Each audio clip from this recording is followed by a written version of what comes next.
are about an hour away from the airport, only 35 minutes from the motorway, 10 minutes drive from Central University College, 10 minutes drive to the beach, and close to Prum Senior High School and Ghana Men's Soccer Center of Excellence.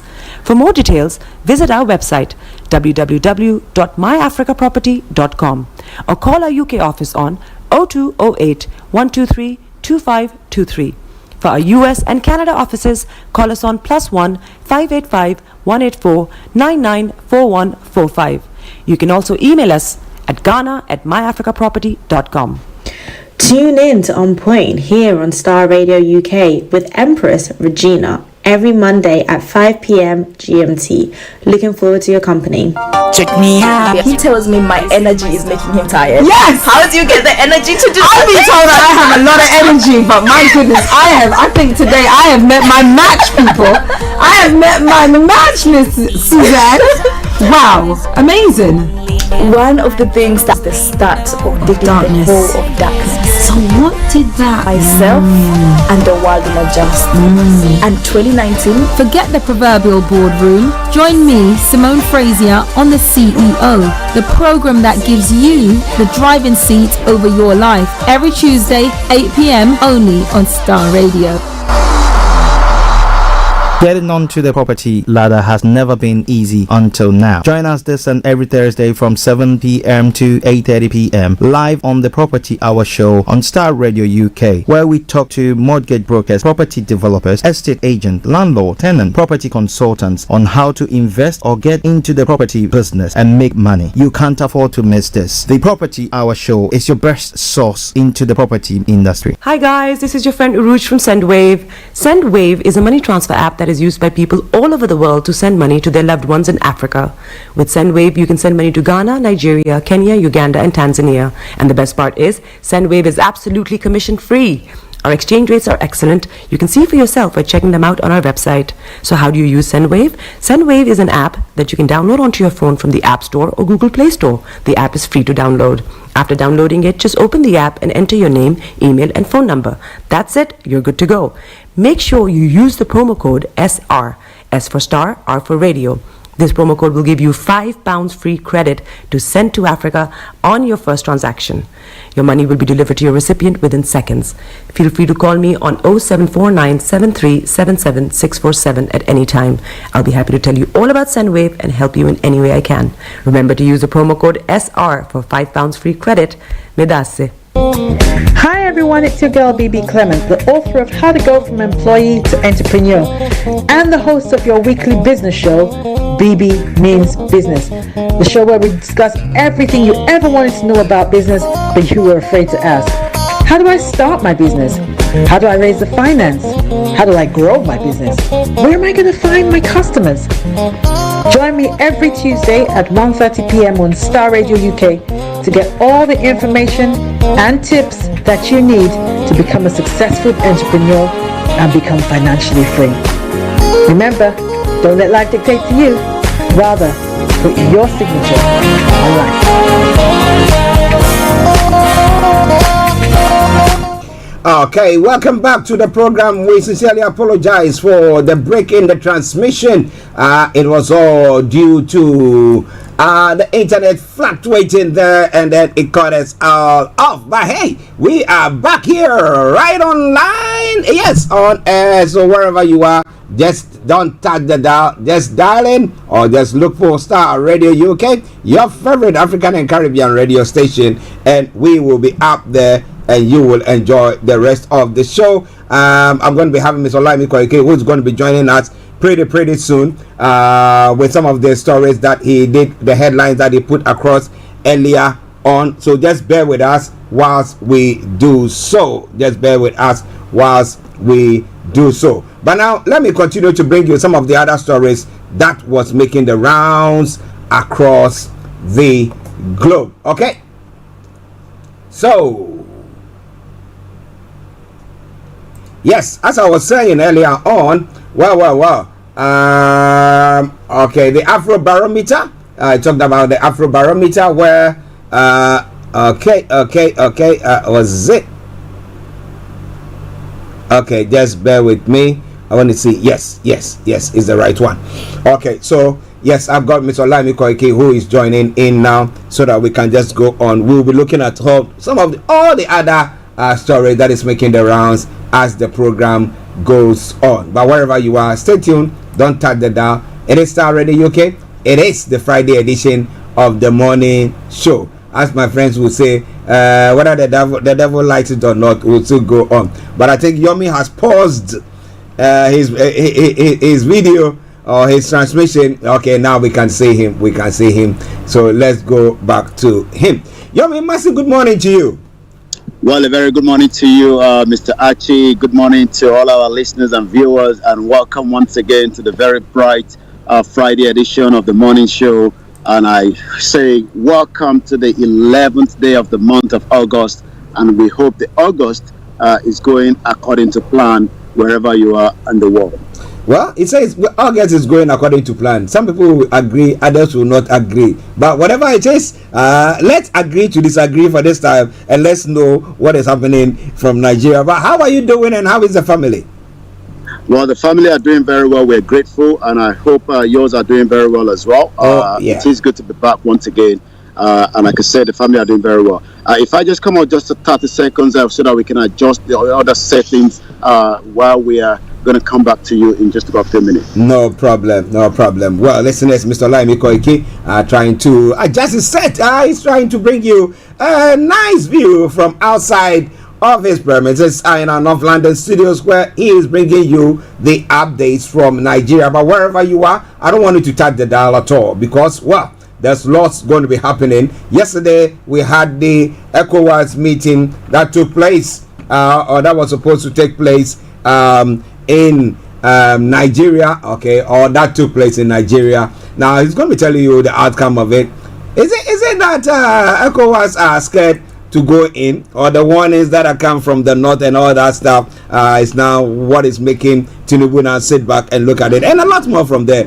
But Yomi, fine. Now, yes, Yomi is in our North London studios outside there, showing you a bit of the sunshine that we're also enjoying, a bit of the summer there for you. In the background, you can hear vehicles moving around, because there are vehicles moving around out there. We just want you to have a feel and a sound of how London feels like. Okay, so now let's first of all touch on the ECOWAS decision that they made after the meeting yesterday, because we know that President Tinubu is the chairperson or the chairman of the ECOWAS group. Yomi.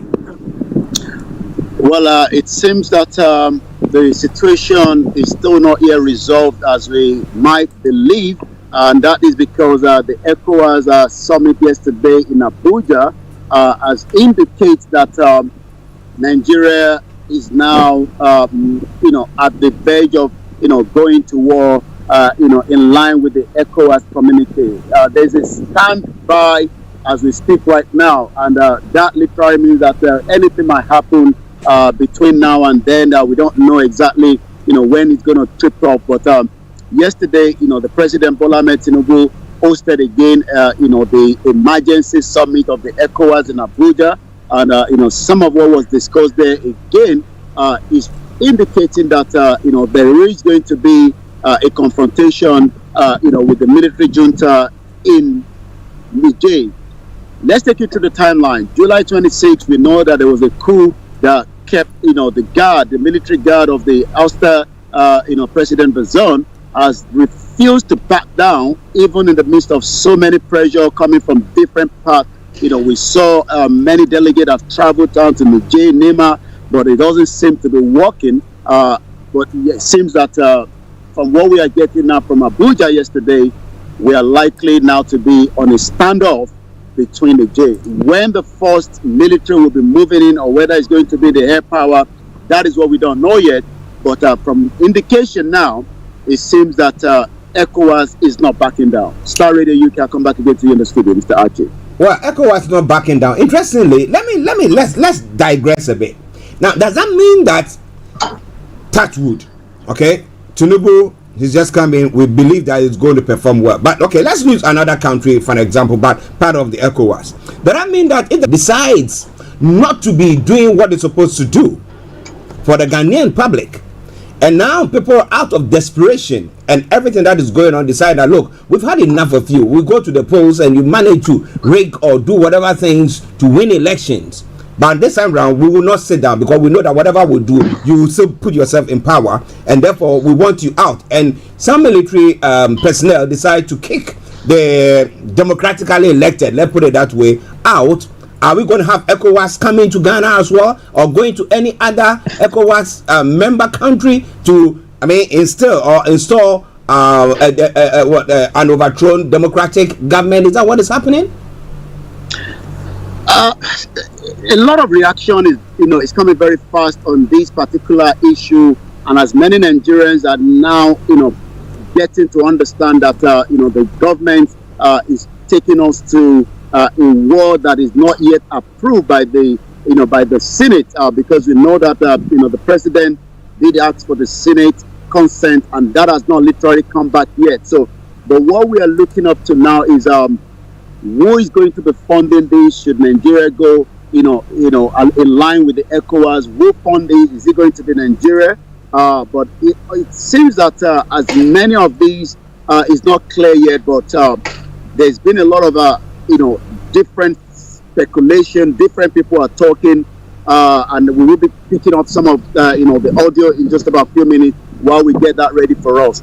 But whatever is going to happen, there is definitely now a mission to invade.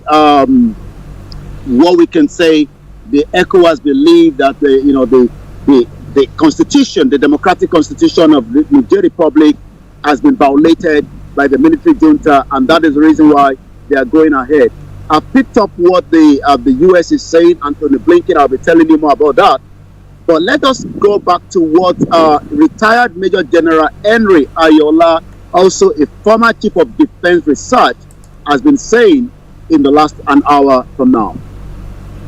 You put up incrementally all kinds of measures towards achieving a given goal. The first thing is to ask ourselves, what exactly is the strategic end state that ECOWAS is looking at? What are they trying to achieve? What exactly are we trying to achieve? For me, I think for the people who planned a coup is not an accident. Right. It's not a flippant action. It's something they have thought through. And they know they will have factored into what their responses will be to ECOWAS response. It's not happening for the first time. You are talking of a situation where Guinea is in that state, Chad is in that state, Burkina Faso is in that state, Mali is in that state. These are fans of mutual admiration club. Okay? And they are not going to, they are not to move. If you watch the guys there, I don't encourage coup. It's often said that the best benevolent military regime is one than the most democratic regime. I agree with that. The concept of making any change by non-conventional and non-constitutional means I don't agree. Well, that is a former chief of defense research and also a developmental, under the defense headquarters. That is retired Major General Henry Ayola speaking right there. More reaction is coming as well. Maybe we want to also listen to this before I come back to get to you in the studio. Mm-hmm. Nigerian president is going to get that Senate authorization in order to make this an actual reality. So the one thing that's always been clear about these sort of events is that if you promise and don't deliver, you make a bad situation worse. So if they go down this road, standby forces, the U.S. Deputy Secretary of State or Assistant Secretary Victoria Nuland wasn't even seen by the regime, the political regime. So it's very difficult to feel both sides are painting themselves into a corner from which it's going to be almost impossible to extricate. Yes, very much so. And I think ECOWAS's first mistake was actually leading with the possibility of military intervention. Well, it seems again, as ECOWAS really thought about these, have they put all the condition around it before the 30th of July, when ECOWAS was actually saying in Abuja that we will probably go into the action rather than negotiation and see if this can be resolved. But this is how ECOWAS stated it yesterday. Let's listen from the president of ECOWAS. On the political situation in Niger, 10th August 2023, final communique. The authority of heads of state and government of the Economic Community of West African States convened in an extraordinary session in Abuja, Nigeria on 10th August 2023 under the chairmanship of His Excellency Bola Ahmed Tinubu, President of the Federal Republic of Nigeria and Chair of the ECOWAS Authority. The extraordinary summit was convened as a sequel to the recent one held on 30 July 2023, following the illegal detention of President Mohamed Bazoum. Let me come back again to the studio. We'll take more from that, but that is part of what happened in Abuja yesterday. But for now, there is now what we call a standoff. Maybe this Saturday, midnight, we might be hearing the first military attack. It's quite interesting. It's quite interesting because you see, I've been of the view. What are Nigerians saying? Now, people are hungry in Nigeria. 130 million plus are below the poverty line. They are desperate. How are they going to be funding that war? Because war is expensive. Yomi. Well, how are they going to be funding that war? It seems that the President Bola Tinubu have walked around it already. It seems that he knows where the money is going to be coming from. Maybe part of the subsidy that we have removed will be used to fund it. Remember that we are now already saving $1 trillion under 2 months, and that will probably be useful for the ECOWAS to move, the military personnel, and then also support, the logistic part of it as well. We know that the Americans are also, talking, but they are not talking in terms of whatever assistance that they're going to be giving, the President Bola Ahmed Tinubu. We're also aware that, there is, a lot of diplomatic conversation that is going on behind the scene. But the real question this morning, looking back to what the, Anthony Blinken was saying yesterday as well. Let me put that up quickly. Once again, a very beautiful out in here. I can see people walking on their dogs, and there's a young boy there playing on his own on the football. Maybe he's going to be the next footballer. And right in front of me, I could see that this is a school. We are already still in holiday. And the question is, we're going to come back to that. As I see right in that front of the school, it says that, you can get 30 hours if you're a working parent, and you can also get what we call, a support if you are also looking to bring in a 3 or 4 years old. A very tidy community, somebody's riding a bicycle there. This is exactly what people want, but it seems that the government has other priority. ECOWAS call for restoration of the constitutional order in the Republic of Niger. This is a press statement coming from Anthony J. Blinken, the Secretary of State, as of yesterday. The United States joins the economic community of the West African states in calling for a restoration of constitutional order. How that is going to happen is what we are discussing this morning. The United States appreciate the determination of ECOWAS. That means that they've already stated that we'll be going into action, and pulling back from that will be from that interview that we had there. Will be a kind of a disgrace, a backup that a lot of people in the community around the world.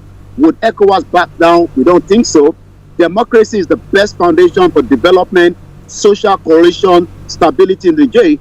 But it seems that more Nigerians are now asking, could this be because the Nord Stream that was blown apart between Russia and Germany hasn't gone as we saw because of the Ukraine and the Russia war? And it seems now that they are trying to activate the gas coming from Warri to go through Niger and get to Algeria and eventually land in every part of European country. Could it be that Niger is a strategic point where the gas pipeline will be traveling through this morning?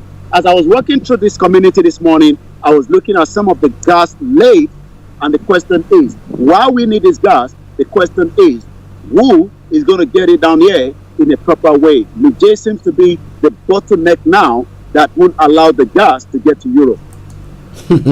Well, if you are listening to us, we want to know, do you think it's okay for the ECOWAS to invade Niger to reinstate the democratically elected leader of the country, or they just have to let things take along? And is it that they want to have a de facto war where, I mean, because we have got the Wagner people, the Wagner mercenaries there in Mali, in Niger, and in the other countries that have overthrown their democratically elected leaders, they are now trying to they're trying to bring the war from Russia to that part to go and fight. What exactly is going on? I would want to know what you think. Shamsuddin, thank you very, very much. God bless you, and God bless Yoruba Nation, as he says there. Listen to Starr Radio UK, your favorite African and Caribbean radio station in London, with Miss Olayomi again in North London studios. I'm actually here in the South studios, and we're bringing you updates from Nigeria. Now let's go move on to one other story that is making the rounds, and that's pertaining to insecurity. Now, the army chief has said that we will end kidnapping, assassination in Southeast Labaja. That is the army chief saying that. Now, when they were all appointed, we were talking about the fact that what strategies have they got to curb or to stop the insecurity that is going on in the country. We've not heard much from there. We'll be coming to Chief Sunday Igboho and what some of the leaders have also sent letters to the president. But we thought that the president is going to go in there with we call it carrot and a cane. But it looks like they want to go in there with a cane. Yomi. Well, the military is very, very stretched, as we know. They're dealing with so many, situations presently in Nigeria, not just in in the 36 states. They now also have other military that are now being prepared, that are now being prepared, as we know, towards the what we've been discussing when it comes to Niger. But looking at the southeast and looking at some of the the present situation right there, it seems that the tension continue to be very, very high. The military has got a new security chiefs. We saw that when the president, before traveling to France for the global summit.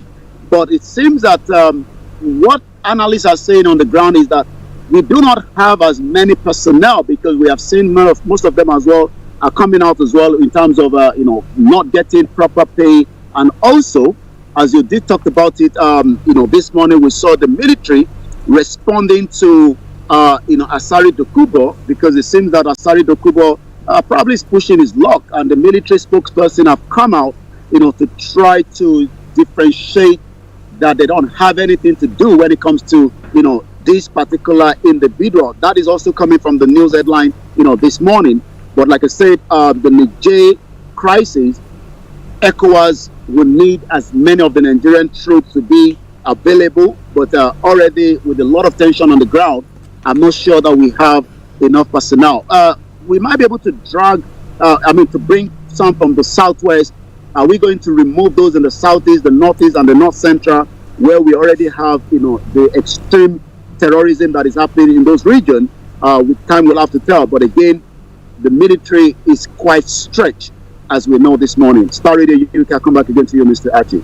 Well, listeners, Starr Radio UK, as Yomi has said, the military is quite stretched, but what is the government going to do? The military chief has said that, well, he's going to make sure that they stop whatever is happening. We'll be asking of their strategies what they're going to be doing, but it looks like they're going to be going out with a cane and not a carrot as well.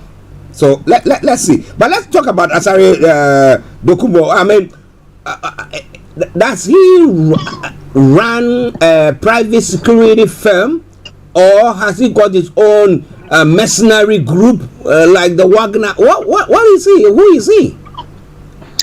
Well, as many of us that are from Nigeria know, Asari Dokubo, as a militant, but it seems that that is changing, because he's now, having access to, Aso Rock, now that we have a new government in place. Asari Dokubo, as people know him, is also from the eastern part of the country, but he doesn't have what it takes to confront Niger. But he's also saying that I am on standby should Bola Tinubu government need me. But I don't think that is giving a very good image to the Nigerian military because Nigerian military is meant to be there. So army has no part with Asari Dokubo is the headline coming out of Nigeria. This morning it seems that the military are coming out quickly. We saw Asari Dokubo, some few weeks back, with about 500 security outfit. But the Nigerian army has said it has no partnership with the ex-Niger Delta militant leader, Mujahid Asari Dokubo, or his own security outfit. The ex-militant, in an interview, claimed he had a military company engaged by the government to work alongside the military in some state of the federation. Asari Dokubo has said, I don't have an army, but I have a private military company, maybe it might be equivalent to the Wagner Group. I have been doing the work for the Nigerian state. Private military companies exist all over the world. We have the Blackwaters, we have the Wagner, we have so many private military companies. So I have a private military company that is engaged by the government. We are fighting side by side with the Nigerian military in many places like Niger, Plateau, Abia, Imo, part of Rivers State. We were in Anambra too. We are doing a good job and we have been commanded by the host community. However, when contacted, the director of the Army Public Relations said the Army had never conducted any operation in any part of the country in collaboration with Asari Dokubo. Now, how do you think Asari Dokubo will just come out and make such accusation or allusion that, look, I've been helping them, we've been fighting here, we've been fighting there, we've been fighting there? How? Because I'm looking at back in the day when we had the Southwest, talking about they having what do they call them?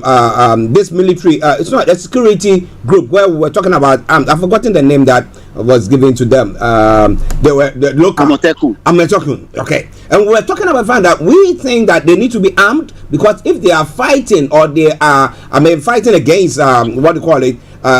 Fulani herdsmen who are armed and all that stuff, then they need to fight with boot for boot, and therefore we thought that they needed arms. They didn't do that. So how come Asari Dokubo now is saying that, look, I've been fighting for them side by side? So virtually what he's trying to say that he's got a mercenary group in the country. Yummy. That is serious. The question is, how did he get the clearance? Because setting up these, is it in accordance with the Nigerian Constitution or is not? But it seems to be saying clearly that he works for the government. And if he's working for the government, maybe the military are just trying to put that in the public mind that they have nothing to do with Asari Dokubo. Maybe that might not be a good. We know that Asari Dokubo was a militant, one of those militant that blew many of the pipeline, during the Yaradua and the Jonathan until there was some kind of amnesty agreed. And, maybe that was how they were. We know that most of the time they were asked to all return back their weapons, but he probably thought setting up a private security outfit and working in line, with the Nigerian military. You can see that it mentions so many states. And the question then is, the unknown soldier that we've been asking, the unknown gunman in the southeast, could this be part of the Asari Dokubo, part of the security outfit? And as we say, there's just so much happening in Nigeria, and you never know who is who. But Asari Dokubo says, I am working side by side with the Nigerian military. Well, maybe the new chief doesn't know, but we want him to come again and let's hear what he has to say. Listen to Starr Radio UK. Mr. Olayomi Kweke at North London Studios. I'm Archie here in the South Studios. So we're bringing you updates from Nigeria. Now let's move on. We know that how many weeks now since Dr. Chief Sunday Igboho lost the mom? Are we talking about the fact that, well, government has to do something about it so that they give him, he's not done anything wrong, but the fact that they are pursuing him, they need to give him that pardon so that he can come back and then let sleeping dogs lie. After all, he's not taking a gun to shoot at anybody. He's not told these people to go and shoot at anybody or go and ransack anybody. They were all peaceful demonstration, and I can assure listeners that we followed it all and we knew exactly what was happening. Now, some group have gone, to appeal to the president that, look, allow him to be able to come to Nigeria. What has been the response of the president? What group actually sent that message through? Well, there's a lot of effort, there's a lot of push, when it comes to, Dr. Sunday Adeyemo. He's been in Benin Republic going to 2 years now after the invasion of his house at Soka in Ibadan, the southwest part of Nigeria, where 2 individuals were killed and eventually led to, him leaving the country on what we can call an exile because, it was not safe for him anymore. But he wanted to travel out, and that was something that the Benin government thought there was some information coming from Nigeria, and that literally meant that they held him there. After going to court, they found that he had nothing and no other reason than just to keep him now. But we know that the mother died. It's going to be 3 weeks this Saturday, and the question is, what is going to happen? The mother has not yet been buried. Is Olayomi going to be allowed to return back to Nigeria and bury his mother, properly? There's a lot of different concerns from different individuals. Some say that is still not clear yet. It will be better off not to. Some say, a mother has to be buried properly, but he can't just come into the country since, there is still an embargo on him. So that literally then put the pressure back on the government, the federal government, to decide whether there will be a leeway for Chief Dr. Sunday Igboho to come into the country with arrangement for him to bury and then return back to Benin Republic. And that literally means that there will not be any kind of confrontation between some of his followers and the military or the security operatives on that fateful day, or should that happen and the military or the DSS wants to come and pick him up from there, that could become violent and that could literally become very, very nasty, especially, in the eyes of many Yoruba people that already believe that, Igboho has been literally, persecuted for something he hasn't committed.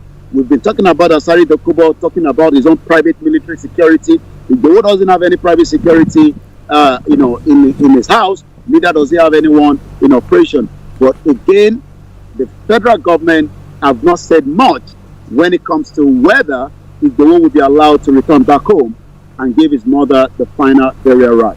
Okay. Listen to Starr Radio, okay. Let's see what the government will do and let's see what it's going to be saying. Let me touch on one other story and then I'll leave the rest to Ms. Olayomi Koike at 11:35. Now, Yomi Ohaize is begging that from the southeast, they are begging the president Tinubu to appoint some more people from that side, from the Igbos. But the question is, now, they've been making noise. Can you release Chief Sunday, my apologies, Nnamdi Kanu? And they've not. The president has decided not to respond to that. The previous president didn't respond to that. He was saying, leave everything. When the court decide, then we can, based on the court, I can pardon him or what. Well, it all happened. He decided not to pardon him in any way, shape, or form. But now that we've got to the place where Tinubu is appointing his ministers, we have information saying that they want some more from that side to be appointed. Do you think something to appease them so that all the uncertainties in that part of the country will be stopped? Yummy. The question is this appointment done in a good faith, or is this something that was done as side because Tinubu is from the southwest and that literally means that some people get more? Let's listen to Segun Shoumi. Is a PDP spokesperson at some point. This is how he has reacted before we go to the Ohaize. I have looked at the people he's putting together. I'm a little bit uncomfortable with the fact that, if I be honest with you, both of us are Yoruba men, that it's beginning to seem that our people they're going to get the best of the cherries. We don't want me to tell you what, I can tell you the things we've gotten already and the things they're likely to get. What are those? Come on, man. We're in charge of customs. We're in charge of police. We're in charge of army. We're in charge of CBN. We're in charge of IRS. We're in charge of taxation. We're in charge of appropriation. have we become such a people that we can only be fair when we're talking about other people? I am beginning to see a pattern that we're getting, all of the cream is coming to us. And what we will not accept from Buhari, who was even fairer to us than he was to his people, we must be brave enough to say this is not the right way to go even for us. We're not going to suddenly become a parochial people who insist that all of the things in the country, Yoruba people are the... Listen, Joe, does it not prick your soul that you are putting 10 in one place, 9 in one place, 7 in one place, 5 in one place, and you're giving the Southeast Igbos 5? And I can tell you for free, Shehu, there is no mental capacity, validation, education, authentication that you are looking for in the world that you will not find with individuals, either in Nigeria or in the diaspora. Why would you not start telling me that you can get 10 from the Northwest, you can get 9 from the Southwest, and you're telling me that you can only get 5 from them? So these are the issues. Well, these are the issues, and you can tell that it looks like, one individual is already in support of the Ohanese. The Ohanese are not happy this morning, saying that it seems that Bola Tinubu have literally marginalized them when it comes to some of the slot, that is being given out. And as you hear from the Shegun Showme there, we spoke to him sometimes on the Star Radio UK, if you remember. We've had an interview with him when I traveled during the 2019 election. Is the same person that we're talking about this morning that you just had. And he says 5 ministerial slot to the Southeast unjust. Ohanese tells Tinubu the Ohanese Indigo Social Cultural Organization has expressed dissatisfaction at the 5 ministerial slot allotted to the Southeast region by President Bola Tinubu. According to the President General of the Ohanese Indigo, Chief Emmanuel Iwanyanwu, said the number was unfair and also unjust. Well, what would the president do? What would the president do? I mean, you cannot get it right all the time. I mean, you cannot, unless of course he's trying to balance it. So 9 from everybody, every area, 9 from here, 9 from here. So we don't know what he's doing. Well. Let's start Radio UK. One other story. I know that our time is fast spent, but all eyes on the tribunal. That's what people are saying. What are they talking about? Are they waiting for the verdict? And do they think that with everything that Tinubu has done now, still there is a chance that there can be a rerun of the elections? Yummy. Well, all eyes is on the tribunal. You're quite right. Once again, this is Star Radio UK, the finest African and Caribbean radio station in London. As you said, it seems that all eyes is already on the ball when it comes to the election tribunal. Remember that we've been talking about it. What is going to be the outcome? Nobody knows. We can speculate from now to tomorrow, but whatever the outcome is going to make a big impact, on these 3 candidates that went into the election on February 25th.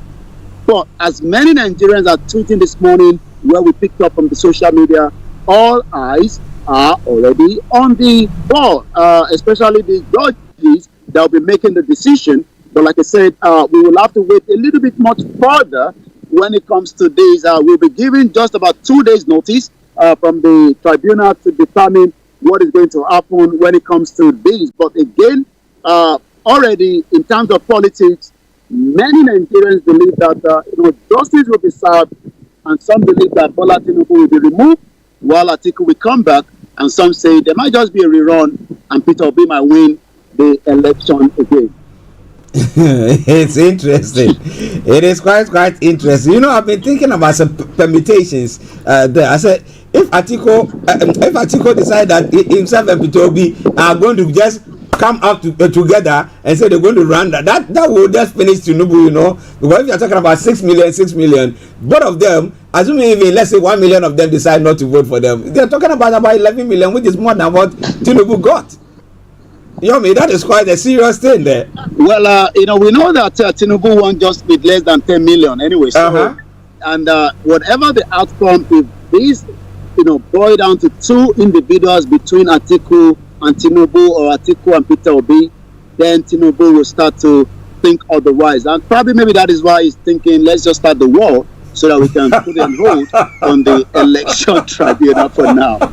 Who knows? Well, listeners, it's always interesting to be on Star Radio UK. Don't you think so? Well, with Mr. Olayomi Kweke and North London Studios, I'm actually here in the South Studios. Let's go to Yomi for the rest of the stories making the rounds. Over well, it seems that the central bank acting director is saying that many diaspora are sending money home, but we cannot track the money, and that is why the naira continue to fall. I mean, we know that as of today, in the black market, the dollar is just about almost 950. The pound sterling is going to about 1,200 naira.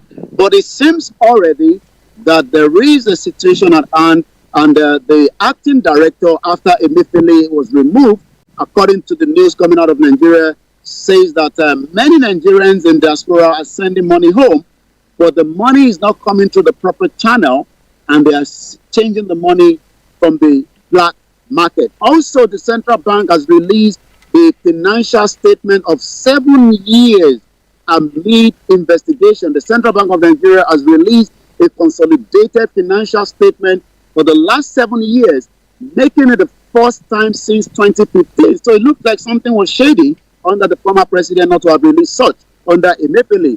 The Apex Bank will be making its book available for public scrutiny. The consolidated financial statement, which was released by the CBN for 2016, 2017, 2018, 2019, 2020, 2021, and 2022. The question then is, why was all this not released during the tenure of the former president, Muhammadu Buhari? The CBN also declared a profit after tax of 103 billion in 2022, up to about 75 billion reported a year earlier. Also, the CBN owes JP Morgan and Goldman Sachs a combined sum of $7.5 billion as of the financial year ending December 2022. Maybe I should take that again. The Central Bank of Nigeria is owing JP Morgan, Goldman Sachs, a combined sum of $7.5 billion as of 2022 December. Included as part of his liability is another $6.3 billion owned in foreign currency towards the Apex Bank. However, stated it owes Goldman Sachs $500 million, JP Morgan $7 billion in what they classify as security lending. And the question then is, how do we manage a country that is not producing? And that literally means that Nigeria economy continue to go in a very tight situation. Let's talk more about the CBN. However, the Apex Bank also hold another 3.15 trillion, equivalent to 6.3 billion in foreign currency forward, which are forex obligation it needs to make to a foreign investor. So you can tell that there's a pressure, and that is why many diaspora are wondering what is going to happen, especially as the naira continue to fall. The suspended CBN governor, Mr. Godwin Emefiele, has come under attack for not releasing this financial statement to the public. The action of Emefiele is in gross violation of the Central Bank Act. And maybe this is the reason why Emefiele has now going into what we call Wahala, as African will say. Once again, a very good morning. As we say, let's go straight to some of the other news headlines this morning. It is still the Starr Radio UK, the finest African and Caribbean radio station in UK. As we say, it's a very beautiful outdoor here, as many people are out taking a walk. The dogs exercise machine is just around me, in front of me right here, and like I said, very quiet. And again, Benue State Assembly have now screened 1 minute, I take that again. Benue State Assembly have now screened eight of the governor's 17 commissioners that have been nominated as well. Obaseki have set up 1,500 hunters and 1,500 hunters vigilante for intelligent gathering. Well, we know that we talked about Amoteku not too long ago. Whatever is going to keep a state to be safe, I think is needed to be done. Tinubu bagman for Chicago cocaine mafia rigged Nigerian presidential election as coming from British Member of Parliament, George Galloway. We know that George Galloway is a very, very outspoken individual here in UK, and let's see what George Galloway seems to be talking about the President of the Federal Republic of Nigeria. Mr. Galloway, famed for his brutal condom, has said that he only recently learned that Mr. Tinubu was a bagman for a mafia and a drug dealer. George Galloway, a member of the British Parliament between 1987 up to 2015, says President Bola Tinubu, whose victory in February 25 election is being challenged in law in the court, lacks the moral standing to speak out against the ongoing coup in Republic of Niger. Maybe he's not aware of what has been going on in Nigeria, but now that Nigeria and Niger is going forward, and we know that George Galloway also speaks in favor of the Russia as well. Mr. Galloway, as we know, said Mr. Tinubu was a bagman for mafia and drug dealers. He said these were discouraging attributes for someone tasked with leading a country. To my absolute astonishment, forgive my ignorance. Well, it seems that that's why we say many people do not know what is going on, and that is why you got to tune into the Starr Radio UK Monday to Friday, where we give you all the news update from Nigeria, Mr. Galloway, so that you can keep up to what is happening, especially in Africa. My absolute astonishment, forgive my ignorance, I had no idea that this man was a bagman for mafia and drug dealers in Chicago, Illinois, which doesn't seem like a great qualification for the leader of Nigeria. The former British MP said in an episode 263 of his podcast, Mother of All Talks. This was aired on August 9. These people are not talking about democracy in Niger. Many of them don't have the leg to stand on to do that. Mr. Galloway said, throwing a jab at Mr. Tinubu's so-called moral compass to condemn the coup. And you can tell that it seems that many people in the West do not have an idea what is going on in Africa. And this is why we have the Starr Radio UK, the finest African and Caribbean radio station in London, to tell you everything. We talked about the mother and the daughter that died on the roadside in Ikotu. Well, many of our mothers and children do make their living from the side street, selling their little oranges, their pepper, their fish. And when you have a vehicle that is not up to standard, you would likely have such accidents. So a very sad one again in Ikotu, in Alimosho, where a mother have died and a daughter for the negligence of another situation that took place. I picked that up again as well, where 5 families, and I say 5 families died because a driver was driving on the opposite direction. Very sad situation. We're talking about the husband, the wife, 3 children, and I believe the youngest one will not be up to what we call, let's go into the story. Reckless driver crushes family of 5 to death in Imo State. A reckless driver reportedly driving against the traffic has killed a family of 5 and even their house help in Owerri in Imo State. The incident happened at Imadibia Community Maternity Junction close to the Federal Polytechnic Inkadi in Owerri on Sunday, 5th of August. Again, we say news are always delayed. You'll be wondering why this news was not picked up in time. It's just because news do not travel out of Nigeria as we would have loved it. The family head, identified as Otto, alias Agu Oti, aka was a disabled para-badminton silver medalist. He was scheduled to represent Nigeria in a disabled badminton competition in the United States on the 14th of August, which is just about 2 days from now. While Otto, his wife, and their 14-month-old child died on the spot, his house help and 2 sons passed away later in Owerri Hospital. This is a very, very sad news. And again, many Nigerians continue to drive recklessly against the upcoming traffic. Otto, as I fondly call the disease, was living in the same house with me as this last Sunday when he perished with his family. He has only one hand and was about to represent the country on a disabled badminton competition in US on the 14th of August, and we can only pray for the soul of all this family. The SUV Lexus 330 but had borrowed the vehicle to withdraw money. It seems that the driver was not the owner of the vehicle. He has actually borrowed it to pick up the money, but it was money for a drink purchased at the Oli family. And again, Mr. Archie, I don't know how this family and the friends and the loved ones will be feeling at this very difficult time, but we can only pray for them as well. As we say, all eyes is on the judiciary is what is trending on the social media this morning. As I come back again to you, once again, it is still very beautiful out here. As we're looking forward to the weekend, and as I say, we'll be monitoring the standoff between Niger and ECOWAS, and we'll be updating should anything comes up on the Starr Radio UK network. But for now, I could see the helicopter. We have them in different shapes and form. I don't know whether that's the police helicopter. We know we have the emergency one for the ambulance, but it seems that that is a police one. And I could tell, helicopter picks up more information on the ground because of the thermal images they can use and also the sophisticated intelligence. The question is, how come helicopter have not been able to pick as many of the Boko Haram terrorists that are operating in Nigeria?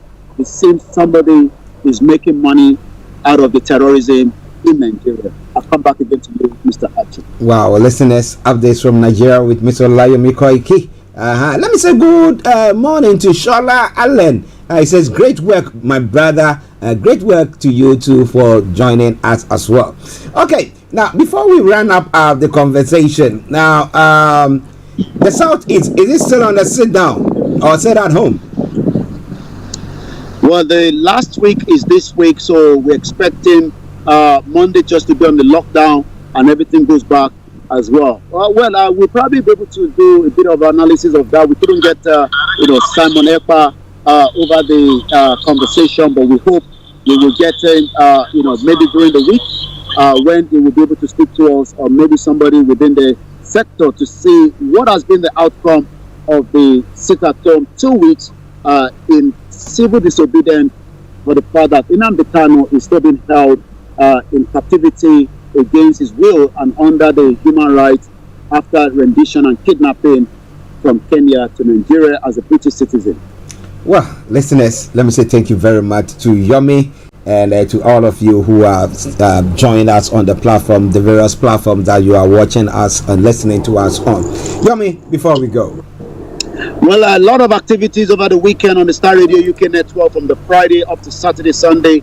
I'll be back again on Monday, and we'll be giving every update on the Twitter and all the other platforms, when there is any news coming out of Niger and ECOWAS. But as we speak right now, there is a standoff, and that means anything can happen between now and the next 24 hours between ECOWAS and Niger. We hope the situation can still be resolved, but as we say, we can only pray for whatever will make Africa a better place for every one of us. And on that note, I leave you in the good hand of Archie. Have a very good afternoon. Bye for now. Bye-bye. Okay, listeners, let me say thank you very much to Mr. Olayomi Koiki. I'm going to bring you some music. I love you, Lord. The cover version of The Goodness of God, but it's around in a reggae style. All my days I've been here by Christopher Martin. From the moment I thank God that Nigeria has not happened to you. To those who have lost their lives this week and all stuff that is going on, we pray for the peace of God to be with them. And that's that story of the guy, the gentleman who was supposed to represent Nigeria in this is an Olympic tournament. Disabled one that lost his life. I bet you our people will be saying that, it's the witches and the wizards. But if the person who was driving on the wrong side of the road have been apprehended and the writing is being done and the police are doing their work, authorities and institutions are doing their work the way they're supposed to do, I think this man will still be alive. Okay, enjoy that music and I'll be with you. There's lots more going to be coming your way from here. Starr Radio UK, your favorite African and Caribbean radio station in London. you are close like no other. I've known you as a father. I've known you as a friend. And I have lived in the goodness of God. All my life you have been faithful. All my life you have been so good and so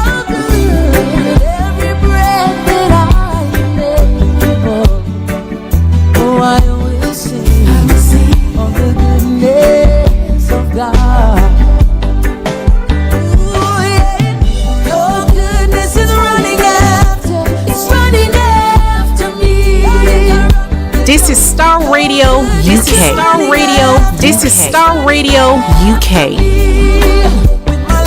Broadcasting worldwide, online 24/7. Starr Radio. Radio to the people. Live.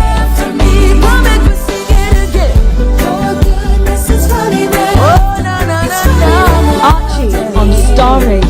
Nobody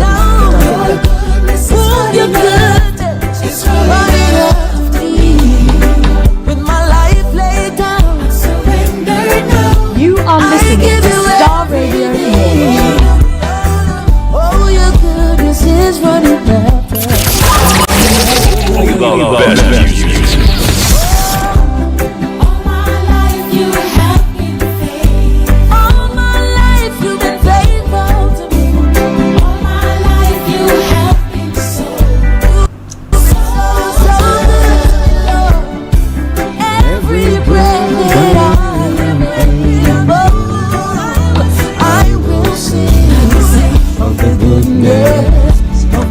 Yes, of course, we have to sing of the goodness of God because all our life He has been faithful. He makes sure that He kept us. As we say on the platform, Nigeria has not happened to us. Some way, somehow, we are still alive. And I tell people that if you are still alive, that means that God has got business to do with you. All right, then? So wherever you are, stay tuned. Don't you touch the dial at all. We'll take a commercial break. We come back. Okay, let me open the lines. We take a commercial break. We come back and we look at some of the other stories making the rounds in other parts of the world. You want to call us 02081332257 or 58 02081 332257 or 58. You happen to be in Canada or the Caribbean area, it's 001718 3032737 001 3032737. You can text or WhatsApp at 0753-966-1744 Twitter handle is at Starr Radio UK and email address is info@starradiouk.com.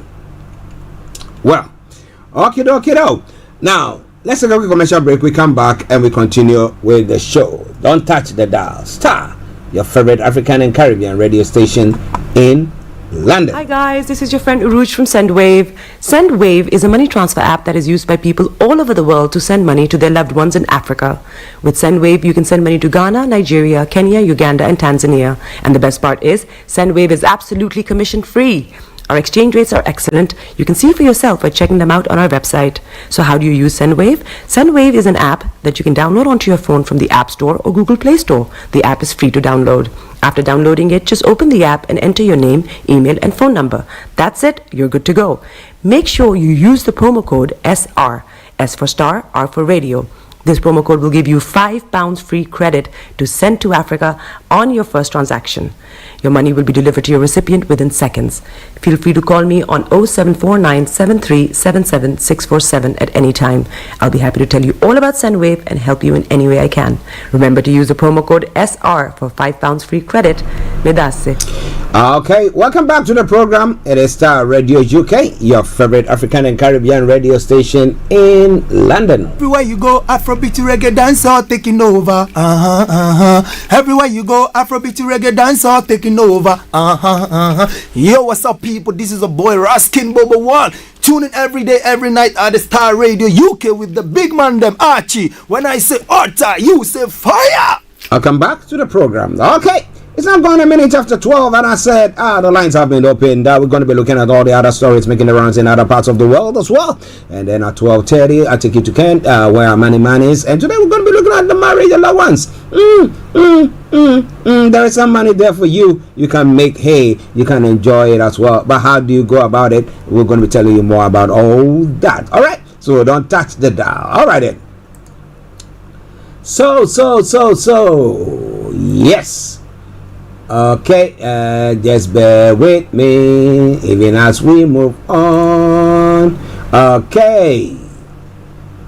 So, now U.S. Secretary of State Anthony Blinken on Thursday voiced support for efforts of the West African bloc ECOWAS on Niger without explicitly backing its calls at the summit for military intervention. The United States has in recent days cautioned that military force should be only a last resort and that diplomacy was the best way to resolve the crisis. Now, Deputy Secretary of State Noland, as you know, was just in Niger. She had an opportunity to speak directly to the military leaders who have undertaken this action and made clear to them the imperative of restoring constitutional order, as well as everything that's at risk if they don't.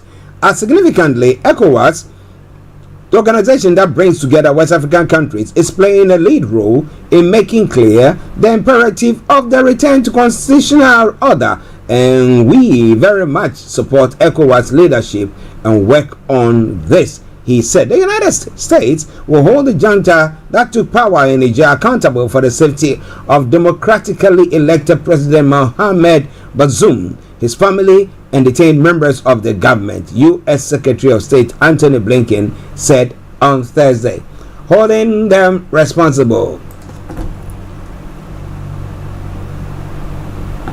Catch my drift? Well, in relation to that, a senior U.S. diplomat says Niger junta has told him it will kill ousted President Mohamed Bazoum if neighboring countries attempt a military intervention to restore his power. Two Western officials told the Associated Press.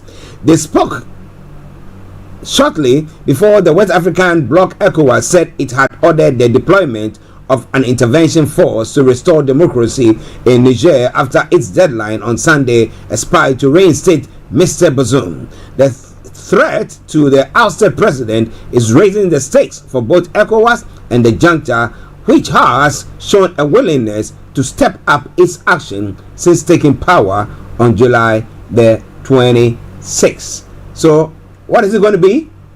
Are they going to invade and Bazoum? Or is it just a threat by the junta, as they call them? But this is all coming away from Starr Radio UK. One other story, and then we move on from there. Well, most of these French colonies, former French colonies, seem to be now trying to distance themselves from their colonial masters, and this around that's from France. Now, the president of the Central African Republic said his country wanted good relations with France in an interview that followed years of tension fueled by Central African Republic's approachment with Russia. Now, we are not against France, President Faustin Archange Touadéra said in an interview. He said, I have just received France's new ambassador to the Central African Republic. That means that cooperation between France and the Central African Republic is ongoing, and we seek to improve it, to strengthen it in the interest of our two peoples. Now, France, the former colonial power, intervened militarily in chronically unstable CAR in 2013 to help stem a civil war flaring along sectarian lines. The intervention and deployment of the UN peacekeepers paved the way for elections in 2016 won by Touadéra. So they said that, we are the ones who came to see to it that everything worked around, and now you have had a chance to become the president, and now you want to distance yourself from us. But the question is, how has the former colonial masters milked their former colonies? I'm laughing like the Ghanaian president. Well, listeners, it is All Starr Radio UK. It is your favorite African and Caribbean radio station in London. Tunisia, Libya to share responsibility for migrants. Now, what's the way forward for them? You should go and ask what the leaders, what they did to Gaddafi that has brought about all this.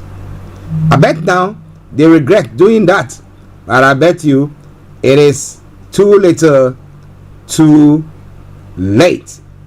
Too little, too late. So we'll see what happens from there. But it's all coming away from Starr Radio UK. It is your favorite African and Caribbean radio station in London. Let's take a quick break.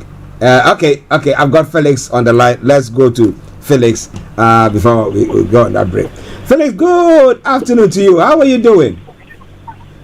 I'm okay. Good afternoon to you as well. Yeah, it's been quite a while. I hope work and everything is fine.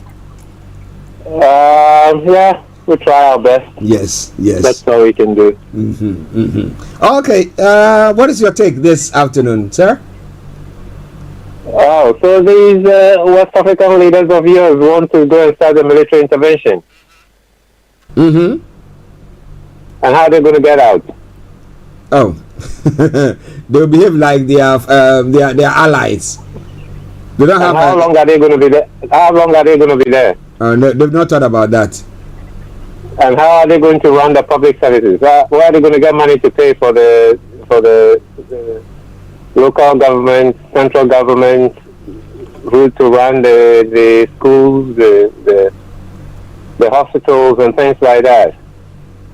I don't know whether they've. I don't know whether they've thought that through before saying are that. Are they going to run the Central Bank of Nigeria as well? Are they going to supply food? Are they going to supply, stability within the system? Police, the role of the police, if they have a police force at all. Have they thought about all of that? Are they going to pay pensions as well? Or are they going to impose the leader who has been overthrown to come and do that? Maybe that's what they're going to do. Well, if he has enough support, why can't he get back into power? That's it. That's a big question. If he has enough support, then he should be able to come back into power. If he's not coming back into power, he actually doesn't have any support. Or are these West African leaders doing the job of their paymasters? It looks like I've been saying that for some time now, but somebody will say, well, I don't have enough evidence to prove that, but it's something that I've been alluding to that seems to be what they are doing. That's Sonny Watara. Does he have peace in his country? He presides over not half of the country, but there are parts of the country that he doesn't have control. I believe you know how he got into power. Same way. Yeah, he backbone people. There was a kind of civil war in Ivory Coast for a long period of time. Yeah. Yeah, there are parts of Ivory Coast that are still not under his control. It's just that it's not like kind of hot civil war as it was years back. I mean, he himself is not supposed to be in government. He has altered the constitution to keep himself in government. But to be told, I don't blame them. And these people are so corrupt. They've stolen so much of the resources of the country. They don't even know where to send the money to. Yeah. And they are now keeping the money underneath their bellies, their mattresses, and their pillows, and wherever they can, because of money laundering issues, they can't transfer these money into Western banks anymore. Yeah. So now they are looking for favor.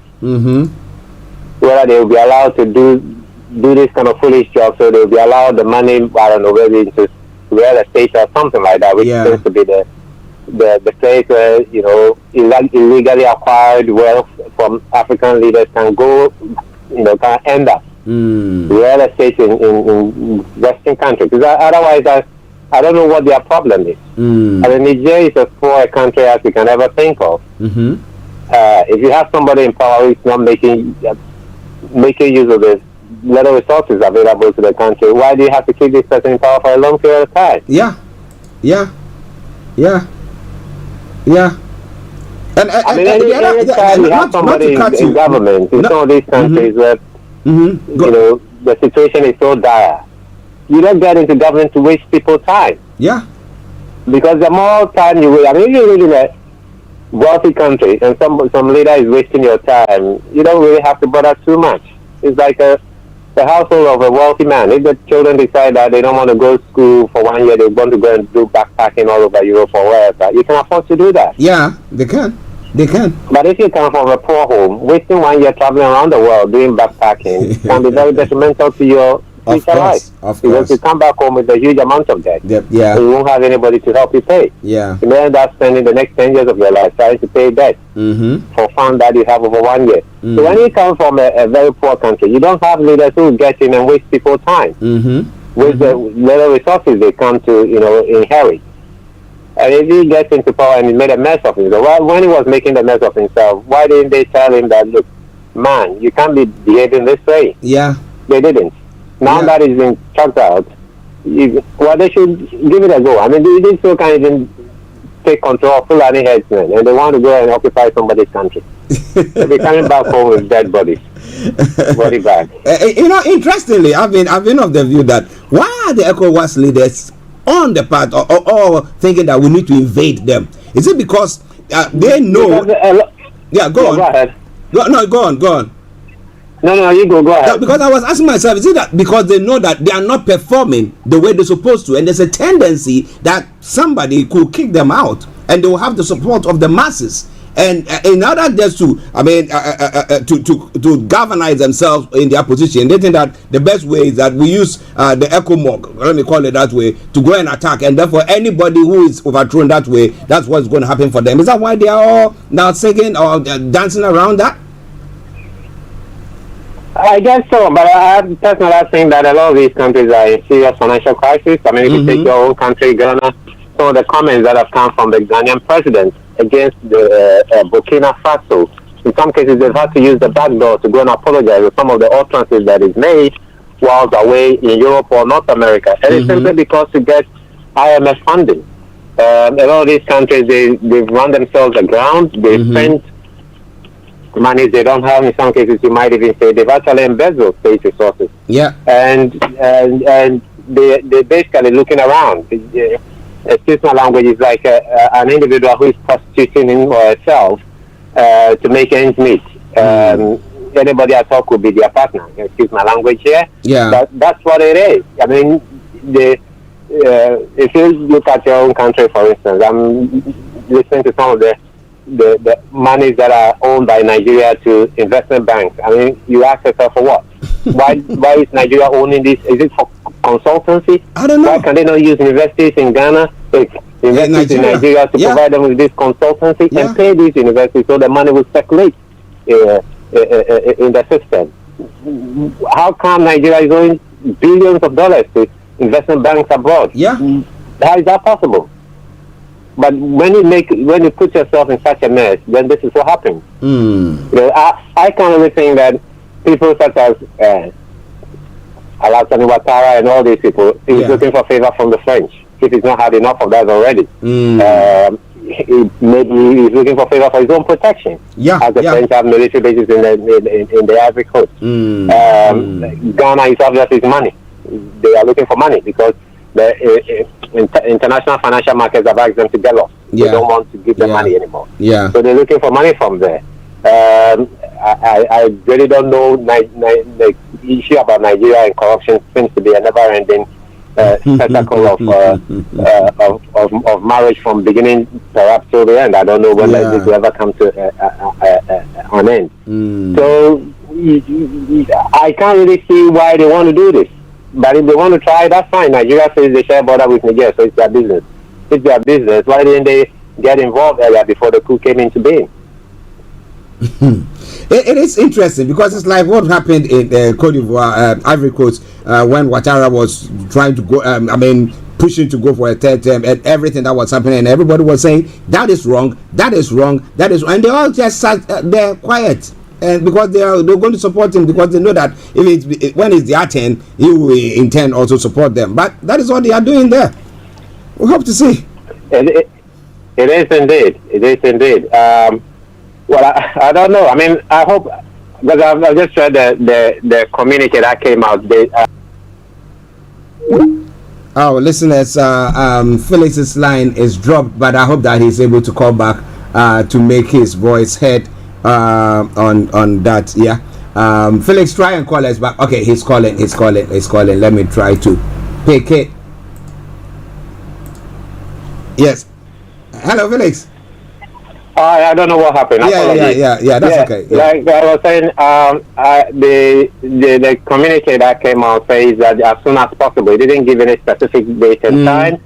But I hope they don't get into this mess because they're not going to get out easily. Yeah. I mean, they will come back with body bags. I guess possibly they will be, I don't know, maybe they'll get some kind of support from, I don't know, some of the French or the Americans. But Nigeria is a very big country. You know, you You don't think you're going to go into Niamey and then that's it. You know, if the army wants to fight back, they will fight back, and there will be a lot of body back. But frankly, I don't think they have the military hardware to stay there for a very long period of time. To be honest.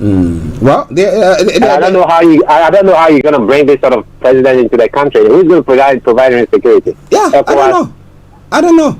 ECOWAS, you've not been able to look at insurgency in Nigeria. Look at Ghana. Look at everything. I mean, what do they have? I mean, I can't see how Nigeria can provide security for this president for a long period of time. Frankly, most countries don't like that. They don't like, you know, their leaders being provided security by foreign interests. Yeah. It's like an imposition. It's like somebody you don't like, but you're only there because certain powerful foreign interest is keeping you in power over us.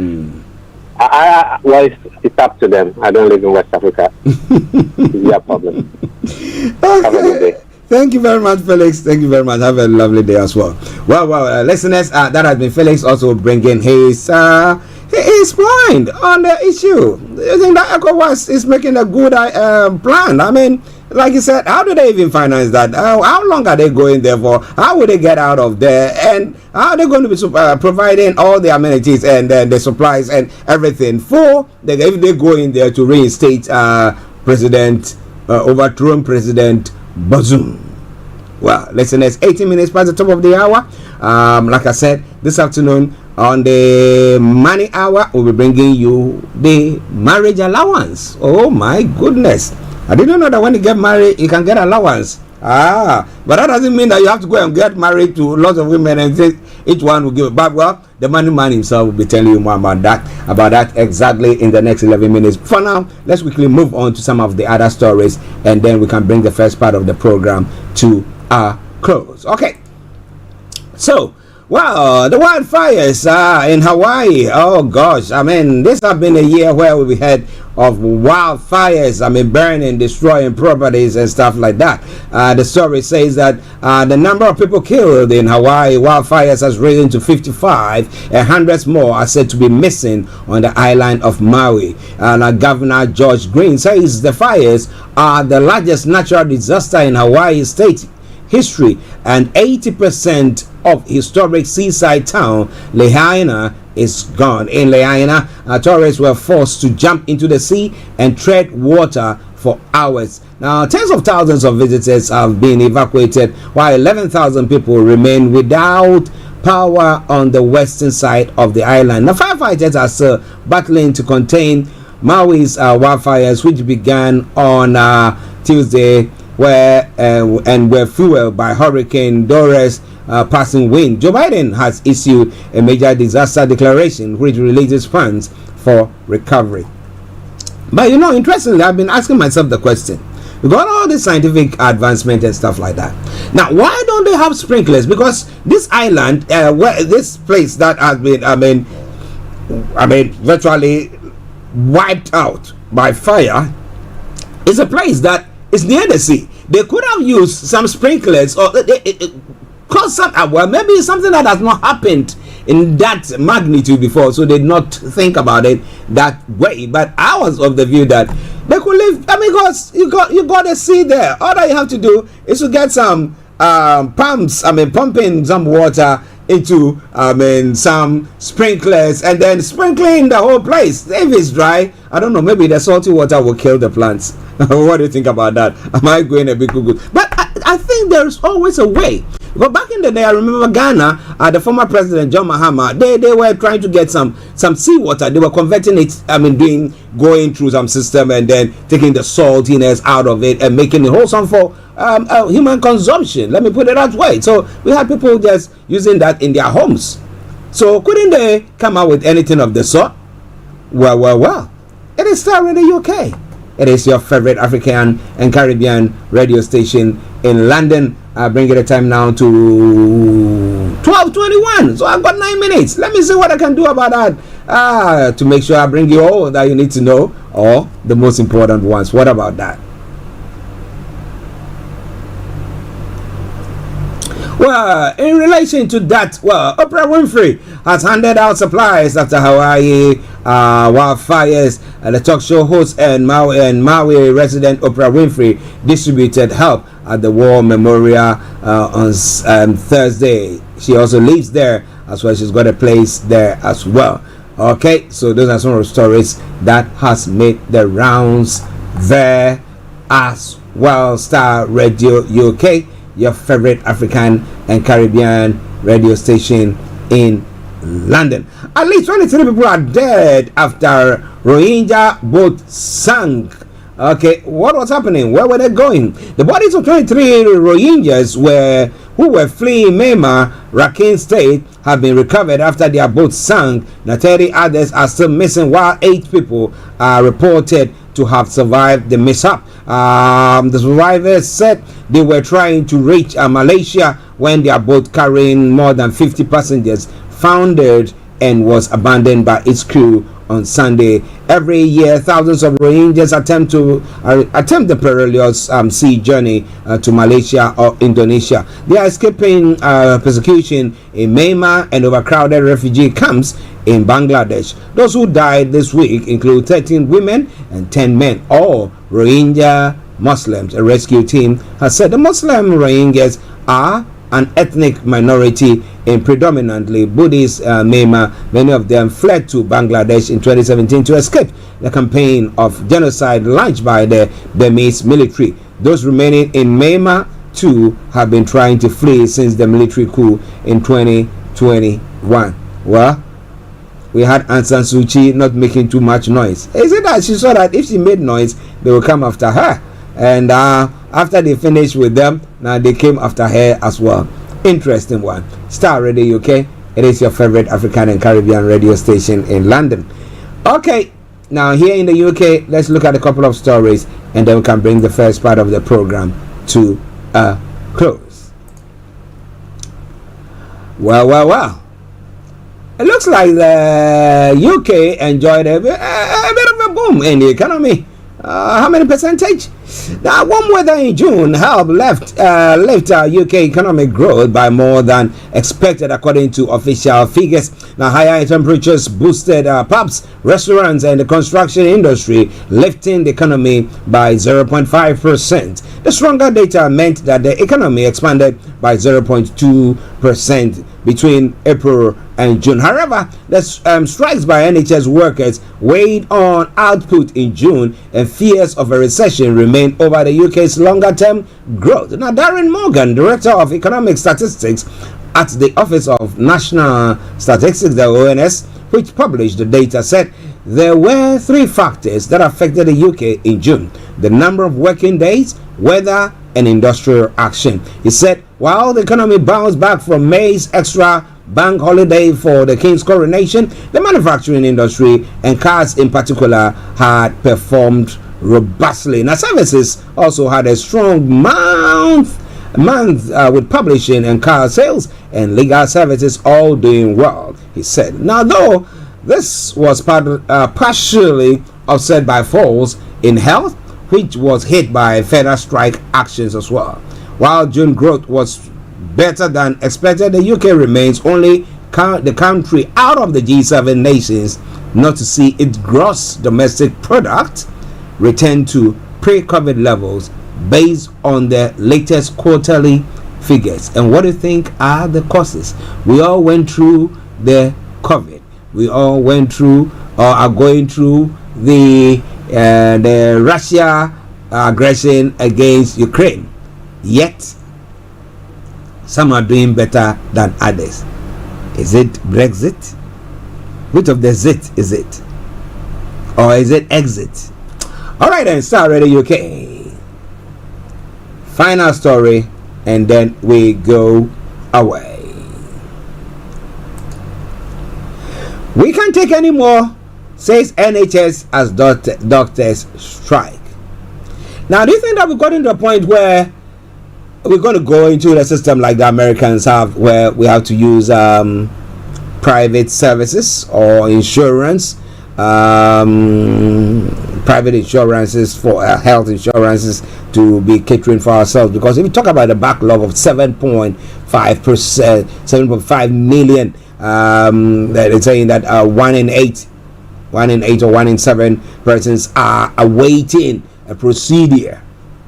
Some have got up to 2 years, some have got as long as what. So I think this is the time that if you know how to pray, you got to be praying, because you don't want to fall ill or anything, and then you don't have the chances of getting to see a doctor or going through a procedure. But junior doctors have started a 4-day workout with health bosses warning the NHS cannot take any more disruption by the Prime Minister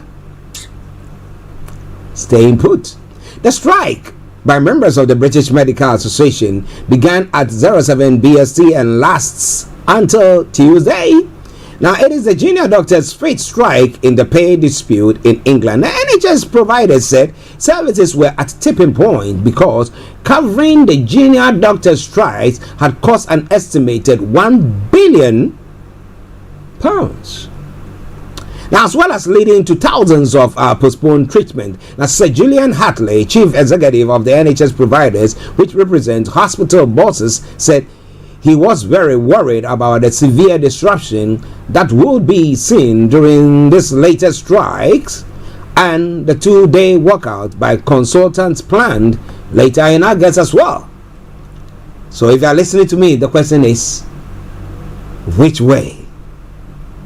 What is the way forward? If it were Nigeria, I will ask the question, which way Nigeria? But this time around, which way London? What do you think is the best way for us? So we now just deploy, come on, everybody, get yourself private health insurances. And when you are ill or anything, go to the private sector and then you can solve. Because the backlog, I don't know how long it's going to take. But someone talking about AI. Maybe we bring the AI in it. And then, well, that could expedite things for us. But that means that laying off some doctors as well, some workers as well. So what is the way forward? Whether we like it or not, as BB Clement was discussing the other time on a show, AI is something that is here. It's not going nowhere. It's going to be taking lots of jobs. But what is the way forward? I was looking at local that is gone into administration, and I was looking at it and I was asking myself the question. Now we got people who are trading online, so they don't need big stores or shops or I mean to rent. All that they need is to they place the order. Yes, it comes and the bush goes to the customer and that way. So they just need a small place to store their goods or whatever they do. So these changes that are coming, it is something that is going to threaten the human race. It's going to wipe us out. But we are the ones controlling the AI, don't we? Or aren't we? All right then. So, listeners, let me say good afternoon to Felicia. You see, hey, and to the family. Yes. All my kids there. I hope they're all doing very, very good. And let me say massive good morning. Good afternoon to my bishop himself, Reverend Bishop Michael Ayisi. I salute you, man of God. Okay, so we're going to be going, we'll take a break and then I'll be bringing you Mr. Dan Tabiri, and today we are looking at marriage allowance. Do you get money when you are married? How do you do it? It's here in the UK and it's on the Money Hour. So for now, stay tuned while we take a commercial break and prepare ourselves for the Money Man to join in. Stay tuned.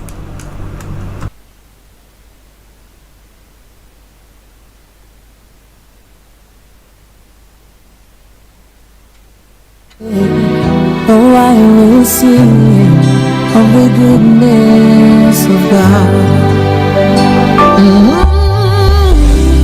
All my life you have been faithful,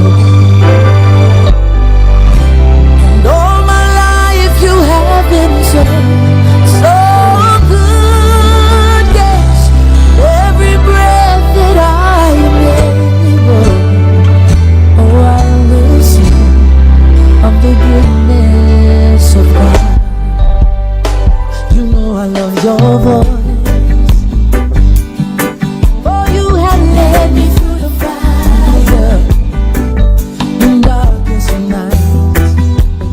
close like no other.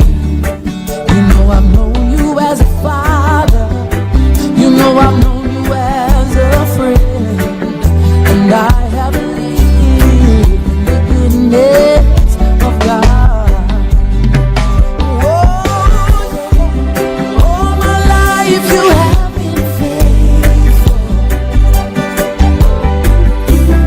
All my life you have been so good and so good. Every breath that I am able, oh, I will sing of the goodness of God. Ooh, yeah. Your goodness is running after, it's running after me. Your goodness is running after, it's running after me. With my life, Okay, listeners, it is Star Radio UK. It is your favorite African and Caribbean radio station in London. And as I did say, it is now time for us to bring you the Money Hour. And today, I have the singular honor of once again having the best when it comes to your money, Mr. Tabiri, CEO of GL Accountancy Services. With us, well, when it comes to all your accounting issues, look no further. Just get in touch with him. At the tail end of the program, is going to put all his contact details, and make sure you get in touch with him, and he will help you on that front. If you say Star Radio UK, my goodness, you get a discount for that. What more can a man ask for? All right then. So now let's go straight to Kent, where our money man, Mr. Dan Tabiri, is. Let me say, Mr. Tabiri, good afternoon to you, Mr. Tabiri. Good afternoon to you, Archie. It's a pleasure to come your way again this afternoon. The pleasure is all mine. How are you doing, and how is the family? I am doing great, and family is well. Looking forward to summer holidays. Commencing today. Interesting one. Okay. And how are you doing? Yeah. We're also doing very, very well here. We're just waiting patiently because we know summer holidays, we need a money man to put some money in our pockets, because we know times have been difficult for people, and that is the only way that people get money into their pockets. So let's come to the topic that we are looking at today: marriage allowance. Now people will think, oh, you know what, I've been married, what is this man talking about? Allowance for getting married? Yeah. Mr. Tabiri has got it. What is marriage allowance, and is it something that is being practiced here? Is there a law pertaining to that here, Mr. Tabiri? Right. So this is a topic that we keep revisiting now again, but it's important that we continue to do so, because a lot of people are missing out, and when people's circumstances change, they fall into the eligibility criteria for marriage allowance without them knowing that they qualify for this tax-free money. And therefore it's important that we keep revisiting this topic so that people can lay hold of what is due them. So marriage allowance, what it basically does is that the allowance that is given to married couples or people in civil partnership allows you to transfer £1,260 of your personal allowance to your husband or your wife or your civil partner. So in any tax year, this reduces their tax by up to about £252 in any tax year. That is really tax-free money, which people are entitled to. So to benefit as a couple, you normally have an income. One of the couple would have to have an income below the personal allowance, or what we call the personal allowance, the lower tax threshold, which is £12,570.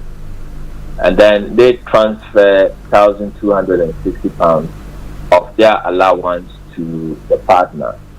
And so together as a family, you are then saving, effectively saving cash of £252 on your taxes together as a household. Okay. Well, listeners, that is for your information. It's quite an interesting there. In these times where things are that difficult that we are counting the pennies, people are counting the pennies, and as Tesco also says in its slogan, every little helps. This is the time, but this is a big chunk of money, 1,260. My goodness. So what do you think about all that? It is all coming your way. Marriage allowance on Star Radio UK. The money hour with our money man, Mr. Dan Tabiri. Okay, so who qualifies for that? You say marriage. Which kind of marriage are we talking about there? Yeah. So as the name suggests, marriage allowance is for people who are married. So married, in this case, you say married by ordinance or in a civil partnership. That is the first criteria. The second criteria is that one of the partners earns below the tax threshold, i.e. £12,570 in a year. Typically, people in a family where, for example, one of them is the one staying at home to maybe look after little ones or pick up little ones from school, and therefore they might be working but maybe doing a part-time job, or maybe a stay-at-home parent, then they don't have any income. In that case, the other partner can take on their personal allowance of 1,260 and be able to claim this allowance. So that is what this is really about, to support families where there are young children, or perhaps one of the partners for one reason or another has to do a part-time job, and therefore maybe their income is lower than the tax threshold. It allows this to be passed on for overall tax savings in the family. One thing to be aware of is that you cannot claim marriage allowance if you are living together but you are not married or in a civil partnership. Cohabitation, So that was what I was going to ask. The fact that you are living together will not qualify you for marriage allowance. You either have to be married or be in a civil partnership. Okay, so also, go on, sir. Let me add that it will not affect your application for marriage allowance if you or your partner are currently receiving pension, or even if you live abroad, as long as you are entitled to a personal allowance in the UK, marriage allowance can be transferred. Okay. Now, listeners, that's quite a good one there for you, and isn't it right? Now, Mr. Tabiri, now let me ask you. Now, so how does the money come into the person? Let's say the one who is earning below the lower tax threshold. Now, so would the person see 1,260 transferred into their account, a payment gone into their account, or how does it work? Right. Okay. So that's a very good question. So the way it works is HMRC, once you make the application to apply for marriage allowance, and it's approved by HMRC, what they would do is that they would amend the tax code for both of you.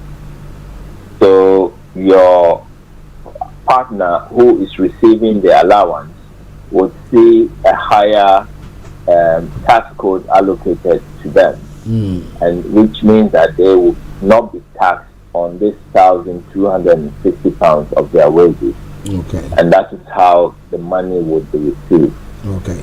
The other partner would also see a change in their tax code, but that should not affect their tax calculation, or it should not reduce the net income that they are taking, because they would not be already paying any tax at all. So it will not affect them by way of their take-home pay, either by reducing the national insurance or the tax. That will not be affected at all. And the most important thing is that also this allowance can be backdated for 4 years. So where you have made the allowance this year, you have made the application for the allowance this year, and if you qualified for the last 4 years, basically HMRC cannot change your tax code to give you that allowance, and so you would receive a check through the post, £252 times 8, which is just a little over £1,000. Check coming through your door if you qualify for the allowance over the last 4 years. It will be backdated automatically and sent out to you. Okay. Now, interestingly, another question there is now, you said backdated for 4 years now. So, assuming, because we have some of our listeners who also have maybe just come into the country or have been in the country for a while, so let's call it a year, but they've been married for a long time. When does it start? Is it when you enter into the country, the UK, and then the UK recognizes that, okay, now this person is here, is married, he was married, 8 years or 10 years ago in Nigeria or wherever, and they've moved in here. So it's when you've entered this country that you can enjoy that particular benefit from that? Yes, I would say yes. As you said initially, to qualify for the allowance, you would need to be entitled to a personal allowance. And so you need to be a UK taxpayer, you need to be recognized as a resident in the UK to be able to qualify for a personal allowance. And so if for the past period you were not qualified as a UK taxpayer or as a UK resident person, then you would not qualify for those periods. Okay. Well, listen to Starr Radio UK. Education. For lack of knowledge, some people say that, but I would say application of knowledge. For lack of application of knowledge, people suffer. So, what do you think? Yes. Okay, we'll go back to Mr. Dan Tabiri for more from that one. Now, how do people do it? How do they work it out? How do they apply for it? Okay, so one thing to mention is that the personal allowance will once you make the application, the personal allowance will transfer automatically to your partner every year until you cancel the allowance. Okay. So the allowance will carry on, will be passed on. You see your tax code every year change until you cancel the allowance. To make the application, you would have to go online, and you'd have to go through, if you haven't got it already, you need to set up a government gateway account. And when you go to the government gateway account, there will be a link for you to be able to apply for marriage allowance. Certainly, it should be quite a simple and a straightforward process where they ask you details about your work, your income, your marriage situation, whether you are married or in a civil partnership.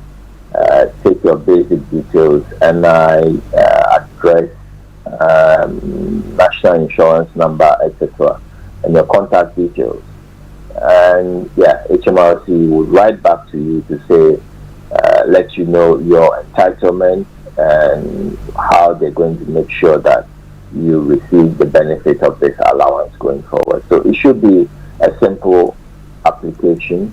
However, if you get stuck, then by all means you need to speak to a professional person to help you make this application. Okay.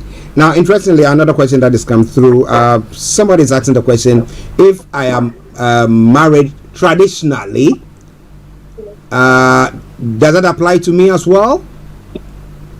So it doesn't, because traditional marriage in this country is not recognized in the law court. If you have a traditional marriage, but you have come into this country and you have registered your marriage, then it will be qualified, as marriage under ordinance, and therefore you would qualify for this allowance. Okay, so if you are even traditionally married, you have to register it for it to get into the system, then you qualify for that. Okay. Listeners, Star Radio UK. We'll go back to Mr. Tabiri for any other thoughts there for us, and then we'll end the conversation that we are having this morning. Over to you, Mr. Tabiri. Yeah, so it's a simple application to make for the allowance. Simply go online, search for marriage allowance online. You find the link, and then, like I said, you need your government gateway account set up, which is a user ID or a number to identify you. And then they will allow you to set up your own password to access your government gateway account, and that's all that will be required to get the allowance underway. It should be a fairly simple process, but as always, if you get stuck, then by all means speak to a professional person, an accountant who would help you. So important to also remember that circumstances change. Once you've made the application, and automatically the marriage allowance has been transferred to the partner who is on a higher income, and circumstances change in the future, you have to always remember to report the change in the circumstance, especially if it affects your entitlement to claim marriage allowance. So some of these changes might be that, for example, there's a divorce, or there's a breakdown, or a legal separation of the marriage or civil partnership, then you no longer become eligible, and therefore you have to call HMRC and end the allowance. The question is, how soon should somebody do that? How soon, when there are changes in the person's I'll say as soon as possible. As soon as possible. What happens is that if you are within a tax year, so for example, now we're in the tax year 2023-2024. So if I make a claim for marriage allowance during this year, and unfortunately my marriage breaks down, or let's say I lose a partner, then I do not become eligible. So what will happen is that your entitlement will carry on for the whole of the tax year in which the change happens. But from the next year, you will no longer be entitled. Okay. And so you need to cancel your marriage allowance within the tax year that the change of circumstance happens.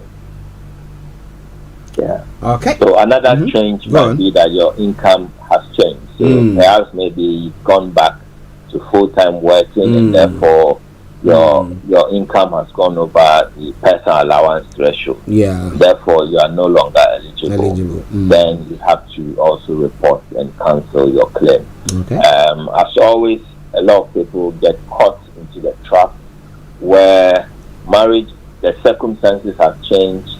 They have not informed HMRC. They have not cancelled their claim, and claim goes through, throughout continuously into the future.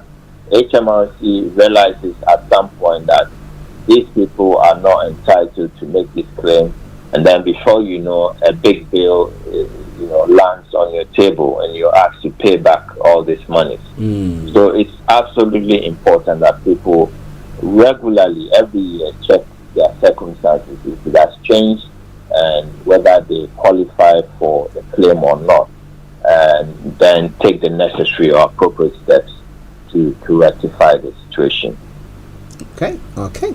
Listeners, Star Radio UK, Mr. Dan Tabiri, CEO of GL Accountancy Services, our money man, and today we were looking at marriage allowance. Now, before we go, he was going to put his contact details. I mean, he's not only there to talk about what you can do, how you can get the money, but when it comes to anything pertaining to your accounts, whether you are you are a corporate person, whatever you have a personal, whatever it is, when it comes to the accounts, he is there to guide you, to help you to do that as well. So he's going to put his contact details across, and then you listen to it and note it, and whenever you have the issue, you can contact him. Over to you, Mr. Tabiri.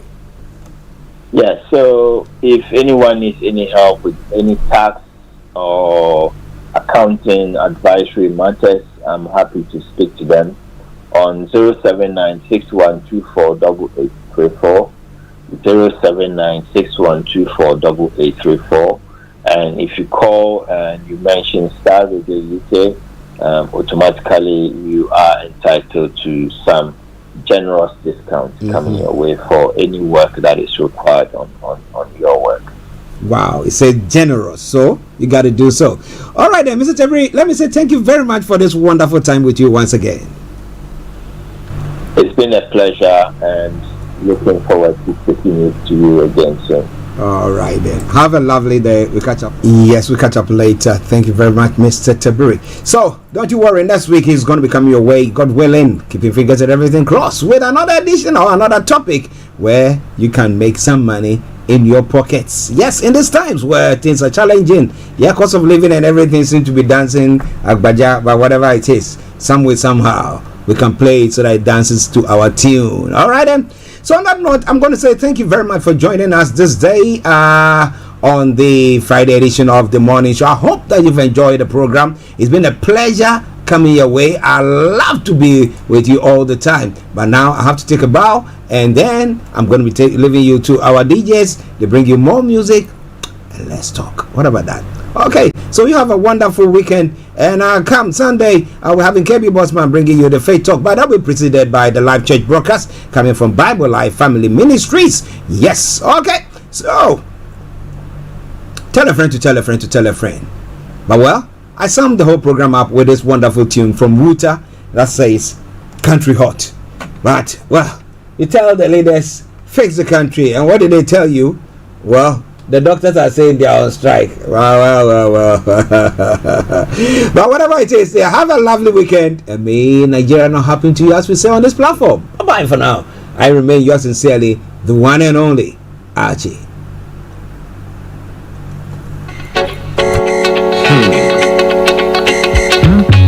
Hungry man say fix the country, belleful say fix yourself.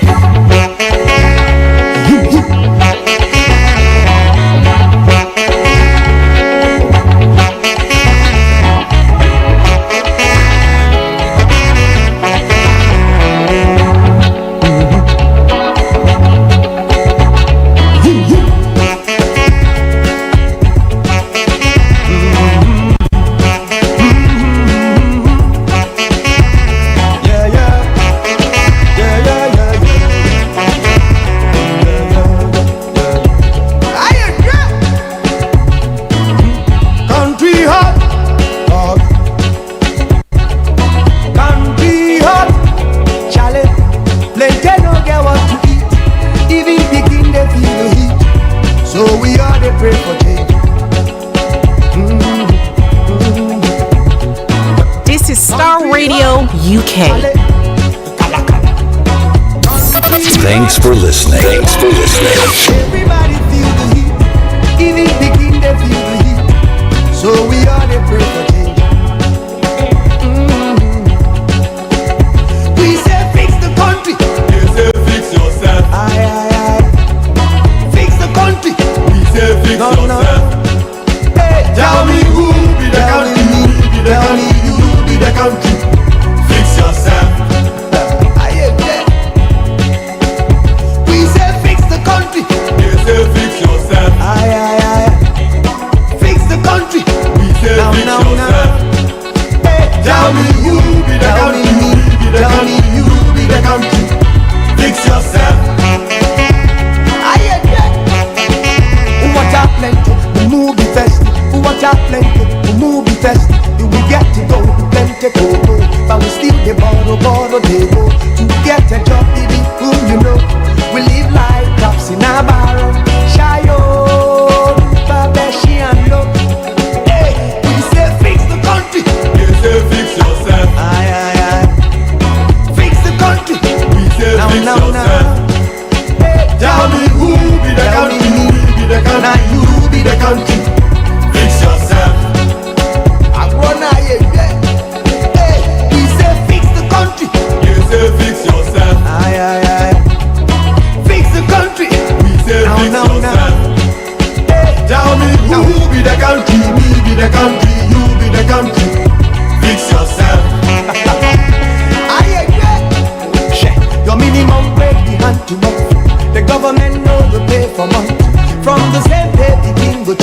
the bills will come, career a bomb. Oh, civil servants, then magicians, building mansions after a few years. Now who cares about the coffers? And each man living for himself. We say fix the country. You say fix yourself. Aye, aye, aye. Fix the country. We say now, fix now, yourself. Thanks for listening. You be the country. Fix yourself. Kala kala, kala kala. We say fix the country. You say fix yourself. Aye, aye, aye. Fix the country. We say now, fix now, yourself. Now. Tell me who be the country, tell me who be the country. Fix yourself. Aye, yeah. If you be cheap, you support balance.